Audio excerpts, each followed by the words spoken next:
Hey everybody. Um,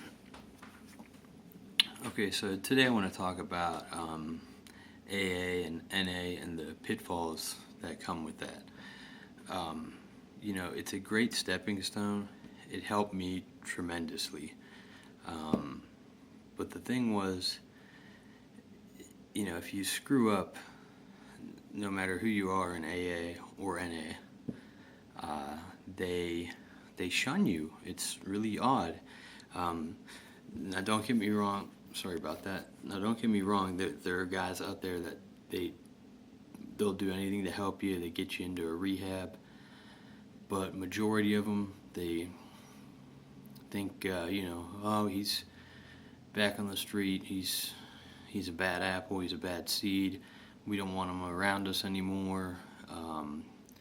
And that's not bullshit. A lot of guys that are very indoctrinated into it, they'll tell you, hey, that's bullshit, that, we don't do that. But that's not true. Myself included. I was part of AA for years, and when a guy would relapse, a girl would relapse, I would say, oh, well, that's the end of them. Ain't hanging around them no more. I'll get them help and get them to a rehab, and if they screw up from there, then tough shit, but until they get about a year clean, I'm not going to hang out with them, which was the wrong thing to do, I think, in my opinion. But anyways, my main purpose for this video is to talk about the stigmatism that comes with mental illness in those programs. When you do have an addiction, of course, the best way to go is total abstinence. No, if you're a heroin addict, no booze, no weed, nothing. Even if your drug of choice is heroin, crack, I don't care what it is. But there are some of us that are dual diagnosis, and we have other problems besides drug addiction, myself included. I've been diagnosed with high anxiety and major depression well before I got into any kind of drugs. In my teenage years, I was diagnosed high anxiety, severe anxiety, to the point where it was crippling. And I think that's in part why I turned to drugs. Once I got off them, I still felt that lingering anxiety for a while, and then it just got worse and worse and worse. No matter what I did my 12 steps, I did everything the AA book said to do. I got a sponsor, I got involved, I had sponsees. No matter what I did, I felt like shit. And I went to multiple psychiatric places and psychologists, you name it, and they all said, hey, you have severe anxiety that's hindering your quality of life, and we need to get this under control. But me being in my AA ways, I said, no, I can't take these drugs, the Klonopin or Valium, even at a low dose. It's just against the program's rules. And they said, basically, in layman's terms, screw those programs, we're the doctors. And I still said, no, I'm not doing it. I did, however, take a low dose of Celexa, which is just an antidepressant, and I got on a drug called gabapentin, which can be dangerous in itself because it's non-narcotic, but if you misuse this drug, or even use it at a high dose like they will give you, you will have withdrawal. This was one of the only drugs that helped my anxiety, but also, if this makes sense, contributed to my anxiety. So I decided, after a few years clean, I had a relapse. I went into rehab right away, within the first 3 weeks of my relapse. Cleaned up and decided, my best course of action for this time is to go see a psychiatrist.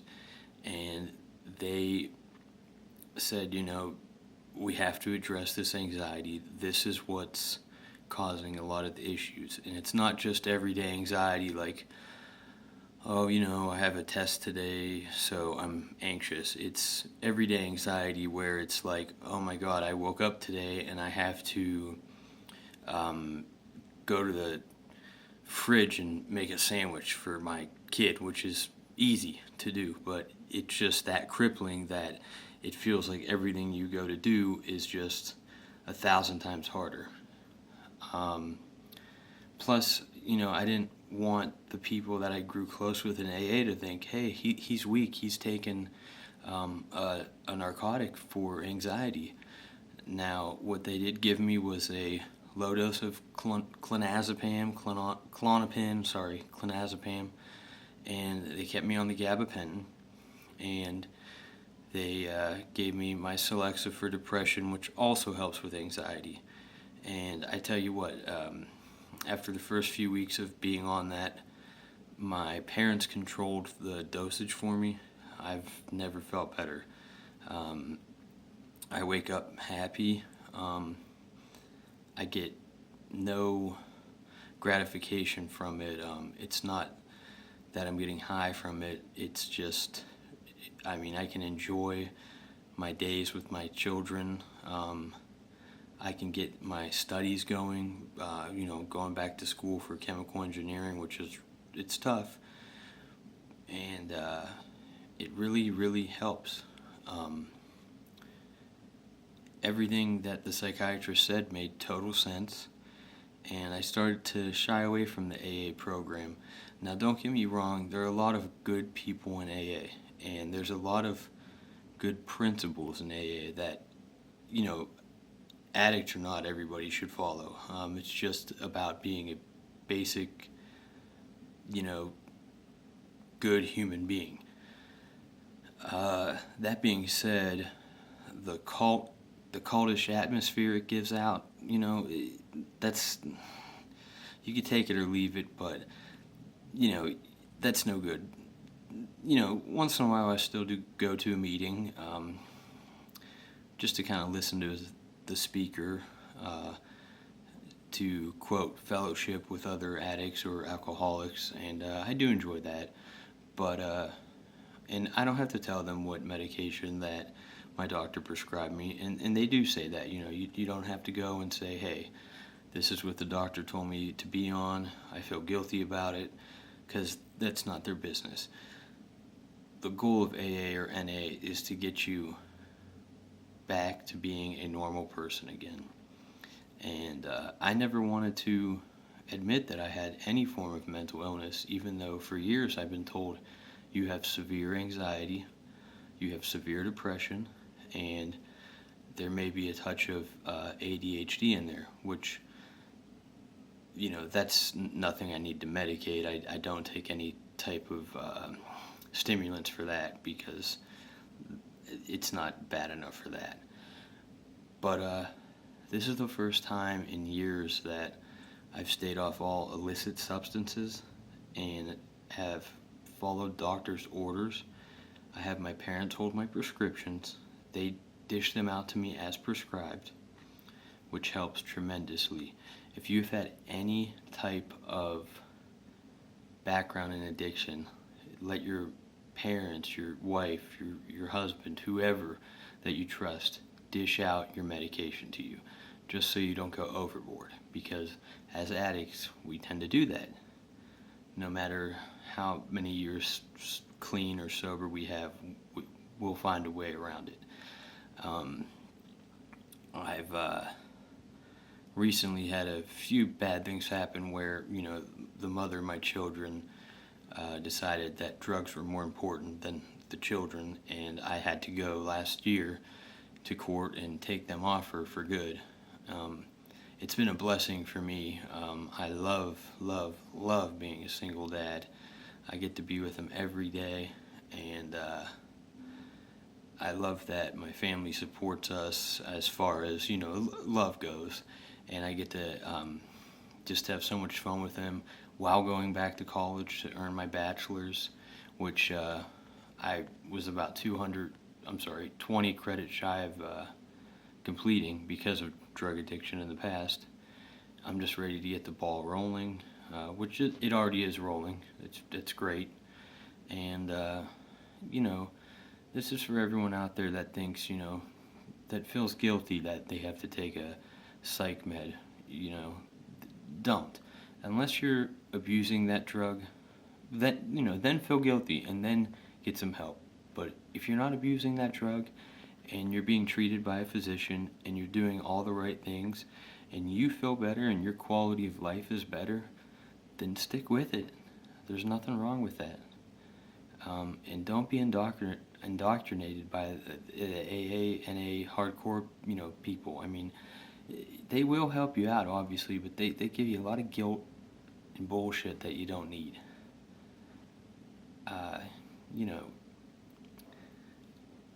I got a lot of love for my people in NA and AA, but at the same time, I had to start looking out for me.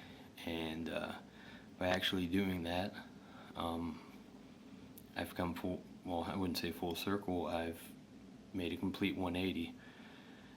And that just, my hopes and my dreams of becoming an engineer is that I can actually feel closer to them now than ever. I'm 30 years old, I'm not getting any younger. I wasted most of my 20s, besides having kids and getting through, 3-4 years of college. I wasted most of my 20s doing any type of drug you'd give me. I ruined a lot of relationships, broke my parents' heart, and I'm not out to do that anymore. What I'm out to do is look after myself, look after my loved ones, finish my degree, and just get back into society. And I feel really good about myself lately, and that's pretty much all I got to say about that. And there is one more thing I wanted to talk about. If you are withdrawing, do not be afraid to take kratom. It is better than Suboxone. It is better than methadone. If you're withdrawing off opiates, let me reiterate there. So, don't be afraid of it. Just do not get stuck on that as well, It's a natural supplement. It'll help you tremendously. And you won't be stuck on Suboxone or methadone or God knows what else. That's also looked down upon in the recovery community because there are people that continue to take it after their detox, which I don't think is a great idea either. But don't be afraid. Go on the internet. Don't go to these head shops. Find a good quality distributor where you can find great stuff for cheap, and get off the junk. It will help you tremendously, and it'll ease in your withdrawals. You'll feel great after a while, and you can get off it. It's no big deal. And lastly, got my Soundgarden shirt on. Rest in peace, Chris Cornell. You were one of my favorite vocalists ever. And today's a sad day for, that. Love you, man. And I love all of you. And put some stuff in the comments if you have any questions, if you want to chit-chat, whatever. And subscribe to my channel. Alright, thanks, guys.